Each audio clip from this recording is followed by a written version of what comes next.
In Rawalpindi, his family are extremely concerned for his well-being, and Athers spoke to his two sons yesterday. Kasim Suleiman, welcome to Lord's, first of all. I know you've been here before, but have you been in the pavilion before? No, never been in the pavilion. No, very, very cool kind of zone to be in, so yeah, appreciate it. And we came past your dad's portrait in there, which is sitting very proudly in the long room. Emma Sargent's painting of him. What did you've seen that before or not? Only on TV, yeah, seeing the players walk through the long room. But yeah, it's cool to see it in person. What do you feel when you see something like that? Because we're obviously in a cricket environment where your dad, had many great moments. Yeah, definitely a sense of pride, obviously, but we're quite used to him being kind of the centre of attention in any kind of cricket sphere. But always, it's amazing to see, When did you last see him in the flesh? It was November 22, after there was an assassination attempt on him and he was shot a few times in the leg. That was the last time we were able to go out and see him. So coming up to 4 years. And so after that, he's been in jail just a little over 3 years now. When did you last speak to him? In March, so we got to speak to him, around 5 or 6 months ago. And since then it's been radio silence. I'm not sure whether that's because of our call or them just tightening the restrictions on him and furthering this kind of sense of isolation and torture. And the broader family, the family that are in Pakistan, what's their access to him at the moment? No one, until last week, no one's been able to see him, been allowed to see him for 10 months, despite them going to the jail every week to attempt to see him. The court have ordered that he have weekly family visits, but no one's seen him for 10 months until last week. Pakistan government say you're welcome to go and see him. Just explain why you haven't and your reluctance to do that. Well, we've tried multiple times. The visas essentially are blocked. The visas we apply for are blocked for technical reasons, they said at one point. They're stalled in others. And essentially they just clearly don't want us to go for one reason or another. Maybe out of fear that we're going to be active and try to support the efforts of getting him out from over there, which I guess has just led to them stalling or rejecting. But to be clear, if you did get the visa, you would feel comfortable in going. You wouldn't be fearful of going. I don't think there's probably a small risk that we'd be arrested, but ultimately we just want to see him at this point, even if it's not to make any sort of noise and just minimal publicity. Yeah, we just want to see him because we're getting incredibly concerned about his situation. When you did speak to him over the phone, how did he sound? He's always upbeat. He's always kind of his usual self. Very kind of very keen to hear how we are, how our family is, how everyone is, in the outside world, and very kind of speaking very quickly, because every time we have one of these calls, they're cut off randomly. You never know how long we're going to get. Somewhere approximately around 20 minutes, but it's been as short as 6 minutes before. So he's very quick, frantically trying to ask us questions, and if we try and ask him how he is, very quickly he shuts it down, with, I'm fine, or, it doesn't matter, but anyway, how are you, what's going on? Telling us life lessons, how we can kind of, improve or go towards our goals, things like that. So did he complain at all about the state of his health, or indeed the treatment he's getting, or the conditions in which he's being held in? He did. He had an eye issue. I think he's lost about 80% of the vision in one of his eyes.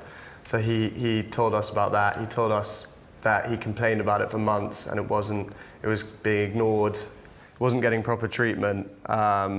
But he's not really one to complain in general. So that was when we would press him and ask him about how his health is. We know that his general conditions aren't great. It's a very small cell. He isn't allowed new books, so he's kind of going through the same books that he's had since his first 6 months in there. You know, it's a hot cell in the summer with no proper kind of air conditioning and stuff like that.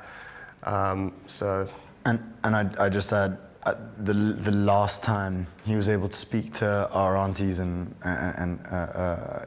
anyone else, he did say that the conditions have severely worsened recently, that he's been relating it to other political prisoners who have been killed, I guess you would say, or have died in prison. And right now it's worse than ever. They're completely isolating him more than 23 hours a day in a cell.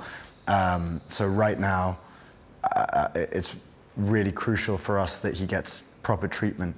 When he was seen by them, he had an eye patch on from the eye situation. He seemed visibly stressed, and that is something that's very hard for us to imagine, because he embodies kind of calm, a very calm, assured presence every time I've ever seen him, even in very, very tough situations, including being at gunpoint once when we were, there was a kind of robbery in the car we were in. I remember he was completely assured. He was the calmest person there, including the robbers or anyone like that. So to hear him stressed, anxious or disturbed is very, very difficult to hear. So there's a sense of urgency, it sounds like, now. Last week came a Supreme Court order to take your dad to a private hospital for medical assessment and treatment. First of all, when that order came from the Supreme Court, did that raise your hopes in any way? I'd say yes. There was a sense of relief, but I'd say we were cautiously optimistic, because there have been so many court orders that have been completely ignored by the establishment. And yeah, so our fears were kind of confirmed when, instead of being taken to the private hospital that the Supreme Court ordered he was meant to be taken, he was just taken to a government medical facility for a few hours and then taken straight back to jail. So yeah, our fears were confirmed. So on that visit to the government hospital, he wasn't checked over by his own physicians, which was part of the Supreme Court order? No. So he was checked on by government-selected physicians, doctors, things like that. It was a short checkup.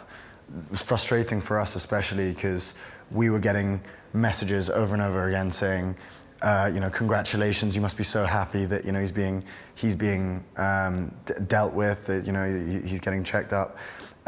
In reality, it was an hour checkup by government officials who said, great, he's okay, and then said, we're going to now send him to the independent hospital, Shifa, and instead they just left all of the doctors waiting, our auntie waiting, who's a doctor, and just went straight back to jail. So extremely frustrating, that element especially. He still hasn't been properly checked up by an unbiased independent physician or doctor, and it just makes us think, what are they hiding? Why are they so fearful of allowing him to get reported on by an unbiased, neutral doctor? And is the fear over the eye the most urgent fear, or is it more of his general health and well-being? I think it's his general health and well-being at this point as well. We thought the only thing we'd heard over the last 10 months, because no one's been able to see him, is the fears about his eye. But now we've heard that he's got rising blood pressure due to kind of just the stress of isolation and solitary confinement, which, like Qasim said, is really worrying for us, because he's probably the least anxious, least stressed person I've ever met. So yeah, that was really, really disturbing to hear. It took both of you a while, since your dad's been in jail, to start being very active in the media about your dad. What was the moment that prompted a change of policy, if you like, from you both? I think it was the kind of the stagnation. It was just, it got to, when he first went in, we were used to kind of things happening with him which were unordinary and kind of dangerous, and you know, him getting shot, him falling off the top of a platform, you know, assassination attempts, multiple. And so when he first went to prison, we thought it was going to be probably a short stay, and then, you know, as often happens in Pakistan. But then as time passed, it kind of just dragged on, and it felt more and more helpless as it kind of went out of any of the newspapers. He was still there. We eventually just thought, you know, if we can make any kind of difference, then it's probably a time to act. And now it really feels like there's a kind of, this is a moment that we need to kind of jump on, because they're not even acting with much strategy anymore. It's very, very clear what they're doing, which is they're just blatantly trying to kind of kill him in there. They just want to keep him in there as long as possible and hopefully just silence him.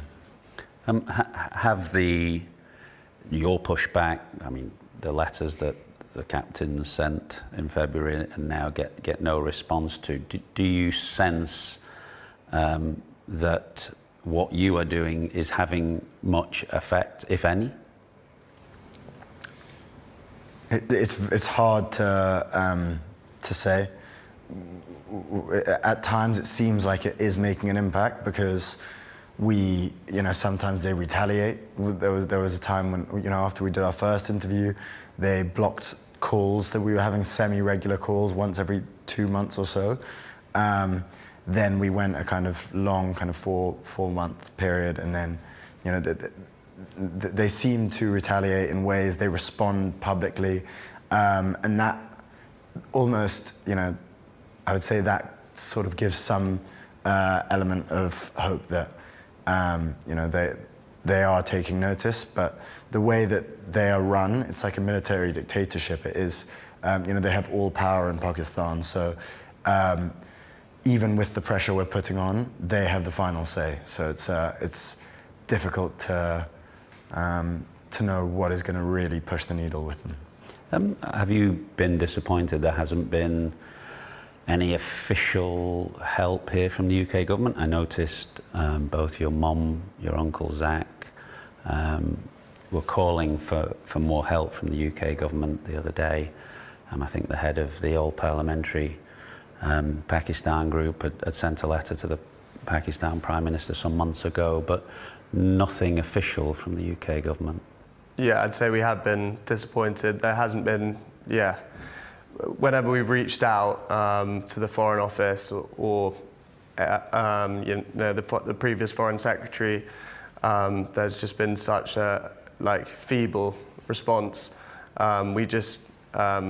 They say sort of, oh, that's terrible to hear, we sympathise with you, and then we hear nothing. We're hoping that maybe with the new Foreign Secretary, with Ed Miliband, we might have a little bit more success and hopefully be able to see him. What about the cricket community? I mean, captains have sent a couple of letters. It's pointedly not got any of the great Pakistan cricketers on it, but would you understand the difficulties from their perspective, why that becomes almost impossible to do? Yeah, first of all, you're obviously one of the former captains who signed that letter. We really appreciate that gesture. It's incredibly helpful just to create more noise. But also, I do understand the former Pakistani cricketers. I know that a lot of them revere him, but it's just so difficult for them to voice their real opinions in what's basically a military dictatorship, where there are serious crackdowns on any sort of dissent. We're here at Lord's. It's a cricketing environment. That was one part of your dad's life, and then his life took a very different direction. With him sitting in jail now for the best part of 3 years, and given what's happened to him, do you ever regret, as his sons, that was the direction his life took, and he could have perhaps had a very easy time of it in the commentary box or something after the end of his career? Or do you just accept that that was his calling and that's what he had to do? I think for him, it is who he is, you know, it's pretty much as long as we've known him. Because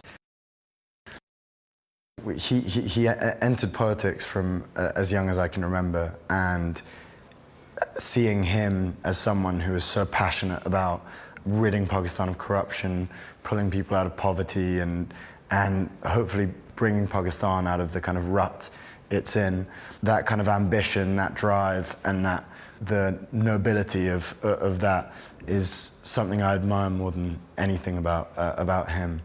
And I don't think he would want to live any other life than kind of fighting for what is right in Pakistan and hoping to fix the country that he feels very, you know, passionate about. So no, I wouldn't say so. Obviously, there's a part of me that would have loved for him to be, you know, with us the whole time, playing cricket with us or whatever, when we'd be a lot better, I'm sure. And it would be obviously amazing to have our father around the whole time, but we got to see him a lot when we went over to Pakistan.